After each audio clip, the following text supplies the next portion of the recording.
안녕하세요. 반갑습니다. 네, 오늘은 가족 공부라는 책을 가지고 왔습니다. 제목이 가족 공부인데요. 가족 공부는 크게 세 가지로 나누더라고요. 첫째, 부모와 자녀, 그리고 부부, 그리고 세대 갈등과 독립. 이 중에서 단연 부부에 관한 책장을 넘기게 되더라고요. 부부 생활을 시작하면서 풀어야 할 숙제 같은 관계가 아닐까라는 생각을 했습니다. 부부는 나와 가장 닮은 타인이라는 소제목이 보이는데요. 남편과 내가 닮았나? 반문하면서 제가 책장을 넘겼습니다. 부부 갈등은 오늘 두 사람의 고통이라고 착각하는데 사실은 어린 시절 상처의 유산이라고 전합니다. 네, 숨은 과거의 그림자 때문이라고 하는데요. 숨은 과거의 그림자. 이게 좀 어느 정도 살다 보니까 공감이 되는 것 같아요. 결혼 생활을 시작하면서 뿅 하고 우리가 새로 태어나는 것은 아니잖아요. 살아온 과거와 현재의 연결이기 때문에 갈등의 고리가 심해지는 것 같습니다. 가끔 시댁에 가면 시어른의 말투나 행동, 생각의 방식을 유심히 들여다보곤 하는데요. 그러다 보면 남편의 어느 한 부분을 만나기도 하더라고요. 이게 외모뿐만 아니라 생활 환경으로 담게 되는 습관 같은 것도 보이게 되는데요. 이것을 보았을 때 부부는 과거와 현재를 똑 떼어서 생각할 수는 없는 것 같아요. 부부 갈등에 대해서 책 내용을 한번 들여다보겠습니다. 부부가 어린 시절 해소되지 못한 드러나는 상처가 고스란히 자녀에게 대물림 될 수도 있습니다. 옆에서 바라보는 자녀의 모습일 수도 있다는 사실을 깨닫는다면 도저히 풀 수 없을 것 같은 갈등의 실타래를 푸는 출발점이 되기도 합니다. 부부 갈등이 잦아지면 우리는 자녀를 생각하면서 그 갈등의 실타래를 어느 정도 풀어가는 것 같더라고요. 일단은 참는 거죠.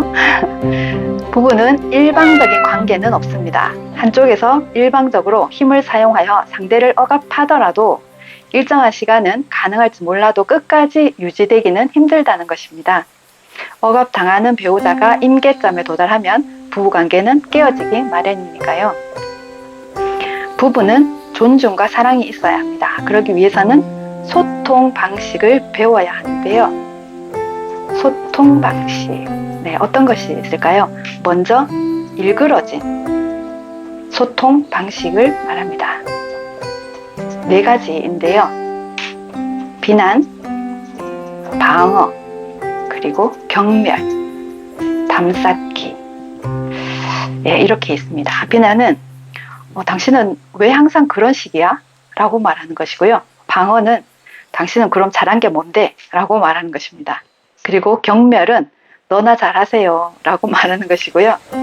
담쌓기는 상대방을 마치 투명인간 취급을 하는 것입니다. 근데 여기 글을 읽는데 왜 이렇게 자연스러운지 모르겠습니다. 제가 살면서 많이 사용했던가 봅니다. 네, 그렇다면 일그러진 소통 방식을 치유하는 에너지가 또 있다고 하네요.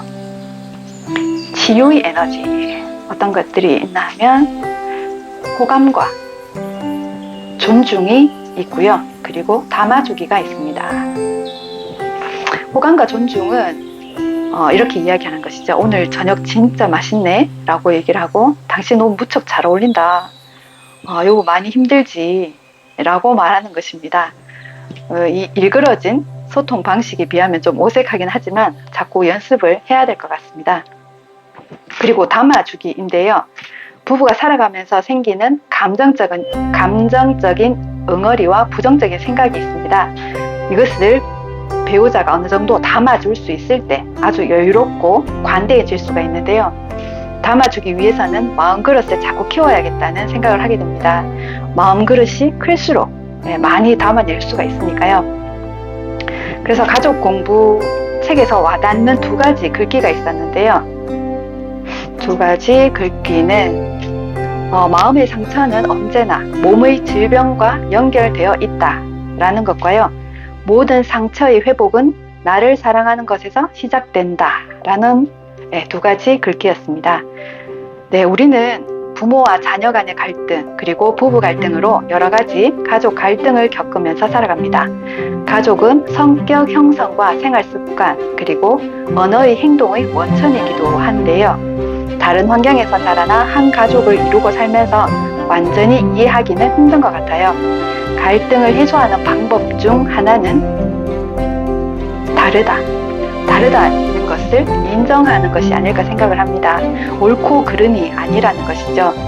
네, 다름을 존중하는 것에서 이 가족 공부, 네, 여기에서 시작해보면 좋겠다는 생각을 해봤습니다. 네, 오늘 가족 공부 여기에서 소개를 마치겠습니다. 오늘도 신청해 주셔서 감사합니다.